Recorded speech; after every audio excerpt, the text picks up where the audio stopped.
लोक जन समाज पार्टी भारत के केंद्रीय कार्यालय हुसैनगंज स्टेशन रोड विकासदीप लखनऊ में सामान्य लोकसभा चुनाव को लेकर एक बैठक किया गया, जिसमें सर्वसम्मत से सभी पदाधिकारियों ने राष्ट्रीय अध्यक्ष सतीश कुमार चतुर्वेदी एवं राष्ट्रीय महासचिव रत्नेश कुमार मिश्रा को आधिकारिक तौर पर यह अधिकार दिया कि हम सब लोग अगर कहीं किसी दल से सम्मान मिल रहा है तो गठबंधन करने से ना चुके, या अगर ऐसी स्थिति नहीं बन पाती है तो हम सब लोग मिलकर पूर्व के अनुसार पार्टी के द्वारा घोषणा के आधार पर पूरे देश में 30 सीटों पर चुनाव लड़ेंगे, जिसमें मुख्य रूप से उत्तर प्रदेश में 25 सीट, बिहार में 2 सीट, मध्य प्रदेश में 2 सीट और झारखंड में 1 सीट पर चुनाव लड़ने की तैयारी हो रही है। सभी पदाधिकारियों के द्वारा ये जो निर्णय लिया गया कि राष्ट्रीय अध्यक्ष एवं राष्ट्रीय महासचिव गठबंधन कर सकते हैं, जिसके लिए आपस में ये सहमति बन गई एवं तैयार रणनीति के अनुसार कार्य करने हेतु एक तैयारी बनाया गया, जिसमें आज की बैठक में मुख्य रूप से कर्ताराम दुबे, नागेंद्र वर्मा, जगत नारायण मौर्य, रवि पांड्य, रमेश यादव, सैफ अली खान, उमेश त्रिवेदी, राजकुमार, इमामुद्दीन अली सिद्दीकी सहित तमाम पदाधिकारी एवं कार्यकर्ता का गण उपस्थित रहे। देखिए, हम लोगों का जो बैठक हुआ है, ये आसन जो सामान्य लोकसभा चुनाव 2024 का है, इसी को लेकर के हम लोग कार्यक्रम करते हैं। और ये बैठक हमारा मुख्य रूप से सिर्फ प्रदेश के और राष्ट्रीय कमेटी के लोगों का था और संसदीय बोर्ड के मेंबर, जिसमें आज 2 महीना पहले हमारी पार्टी एक घोषणा की थी कि हम उत्तर प्रदेश से लेकर के कई प्रदेशों में 30 सीटों पर चुनाव लड़ेंगे। तो उस समय हमारी रणनीति ये थी कि हम 20 सीट पर ही उत्तर प्रदेश में चुनाव लड़ेंगे और बाकी अन्य प्रदेशों में। लेकिन आज की वस्तुस्थिति को देखते हुए हमारे सभी पदाधिकारी मेंबर्स लोगों ने यह निर्णय लिया है कि हम उत्तर प्रदेश में 25 सीटों पर चुनाव लड़ेंगे और मध्य प्रदेश में 2, बिहार में 2 और झारखंड में 1। लेकिन उसके साथ साथ एक प्रस्ताव और पारित हुआ है, जो हमारे समान विचारधारा की पार्टियां अगर हैं, चाहे वो बड़ा दल हो या छोटा दल, क्योंकि हम सभी दल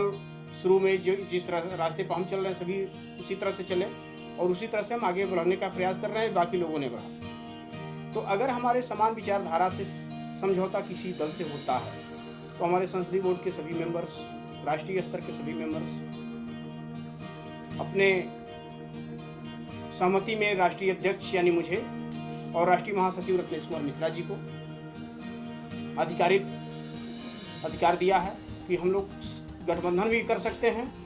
समझौता भी कर सकते हैं और अगर नहीं हो पाता है तो हम प्रत्याशी उतारने का भी फैसला ले सकते हैं, जिसकी तैयारी अब हम लोगों ने ये कर लिया कि आज ये हमारा लास्ट बैठक यहाँ का रहा केंद्रीय कार्यालय का। अब हम जिला वाइज और लोकसभा वाइज बैठक करना शुरू करेंगे और बहुत जल्द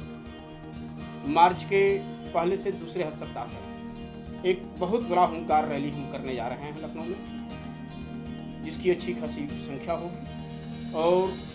लोगों के बीच में वर्तमान सरकार के सभी कच्चा चिट्ठा खोलने का कार्य हम लोग करेंगे कि किस तरह से ये लोगों को गुमराह करके सत्ता तक पहुंचे हैं और क्या किए हैं, उस मामले को हम बताने का प्रयास करेंगे। चतुर्वेदी जी, लोक जन समाज पार्टी क्या क्या मुद्दे हैं जो लोकसभा चुनाव में लेकर के जनता के बीच में जाएंगे? लोक जन समाज पार्टी का मेन मुद्दा यह है कि हम चिकित्सा और शिक्षा और बेरोजगारी नीति पे काम करें। जैसा कि चिकित्सा नीति हमारा ये है, अन्य लोगों के स्थिति में आप देखते होंगे, क्योंकि पत्रकार होने से पहले आप भी एक आम नागरिक हैं, नेता होने से पहले हम भी एक नागरिक हैं। हम लोग अपने किसी परिवार को या किसी रिश्तेदार को किसी हॉस्पिटल में लेकर के भर्ती कराते हैं तो सबसे पहले वहाँ एक डायरी मेंटेन कराया जाता है, एक फॉर्म भरवाया जाता है कि अगर इनका मृत्यु हो जाता है तो हॉस्पिटल का, अस्पताल का कोई दोष नहीं, उनके ऊपर कोई छार-भार नहीं, सारी जिम्मेदारी हमारी। लेकिन उस हॉस्पिटल से यह फॉर्म नहीं भरवाया जाता कि आईसीयू में हम ले जाकर के वेंटिलेटर पर रखते हैं तो आपका एक आदमी हमेशा इसके साथ रहेगा। वो हमारे परिजन को ले जाकर के आईसीयू में भर्ती करते हैं, वेंटिलेटर पर डाल देते हैं और वो अंदर जाते ही वो आदमी मर जाता है। बाहर आकर के डॉक्टर कहते हैं कि सांस चल रही है, ये दवा है, ये पर्चियाँ हैं, तमाम तरह की दवाएं मुझसे मंगवाई जाती हैं और लास्ट में जब 2 दिन बीत जाता है तो ओह सॉरी करके मुझे वो लाश सारे बिल वाउचर जमा कराने के बाद सौंप दिया जाता है। चूंकि हमने लिख दिया है इसलिए उस हॉस्पिटल पर कोई कार्रवाई नहीं हो सकती। तो शिक्षा स्वास्थ्य नीति हमारा इसी मामले पर काम करेगा कि अगर ऐसी स्थिति में वो लिखते हैं तो जितना हमसे लिया गया है, चाहे मेडिकल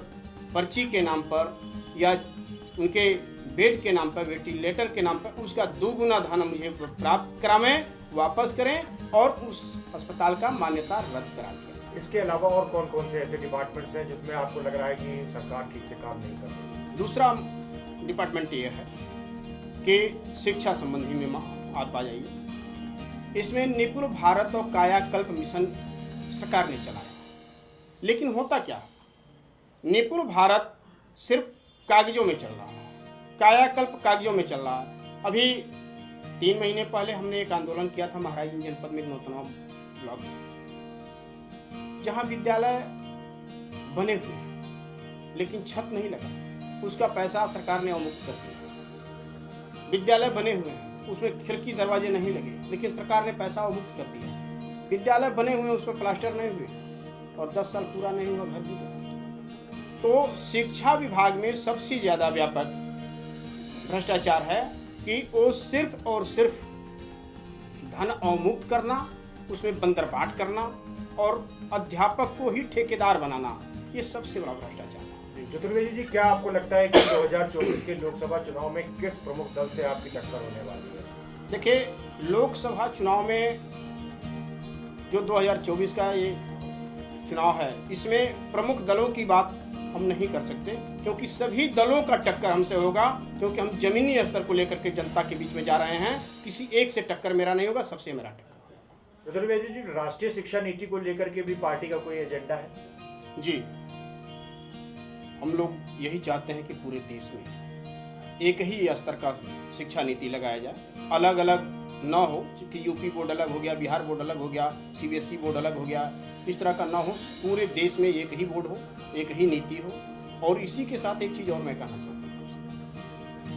ये 1 नेशन 1 इलेक्शन की बात है, तो कम से कम सत्ता पक्षीय सरकारों को यह चाहिए कि जिनके ऊपर आपने लांछन लगाया कि वह आदमी भ्रष्टाचारी है, वह आदमी अपराधी है, जब आपके दल में जाता है तो कैसे गंगा से धुल जाता है। क्योंकि अभी ताजा तरीन मामला बिहार का है। बिहार के सीएम नीतीश कुमार को उत्तर प्रदेश से लेकर पूरे देश के लोगों ने पूछने का काम इसलिए किया क्योंकि बिहार में जाकर के भारत के होनहार प्रधानमंत्री ने कहा बिहारियों के डीएनए में खोट है और इनका डीएनए टेस्ट होना चाहिए। भारत के होनहार गृह मंत्री ने कहा कि नीतीश कुमार के लिए दरवाजे बंद हैं और इनको हम नहीं लेंगे। पुनः इनको लेकर के सरकार बनाने का क्या मतलब है? सिर्फ जनता के साथ हर तरह से लोग छलावा करने का कार्य करते हैं। इसी के साथ अब चले जाइए महाराष्ट्र में, उद्धव ठाकरे को बर्बाद करने के बाद, उनके पार्टी को बर्बाद करने के बाद एकनाथ शिंदे को आप सीएम बनाते हो, जबकि एकनाथ शिंदे भ्रष्टाचार में लिप्त रहा और आपकी पार्टी ही उसका जांच कराने की घोषणा की थी। लेकिन जब आपने सीएम बना दिया, आपके गठबंधन में आ गया, तो वह उज्जवल और गंगा जल जैसा निर्मल हो गया। पुनः अजीत पवार,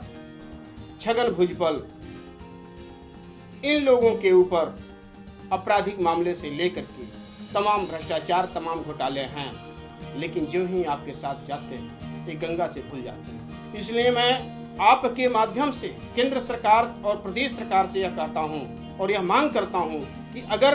किसी के ऊपर लांछन लगाते हो तो उसका जांच बखूबी कराओ। वह अपना परिवार हो या गैर हो, उसको अपने साथ मिला करके अपने आप का मट्टी प्लीत ना करो, क्योंकि मट्टी प्लीत इन्हीं सब कारणों के नाते हो रही है और इस सारे मामले को लेकर के हम जनता के बीच में जा रहे हैं।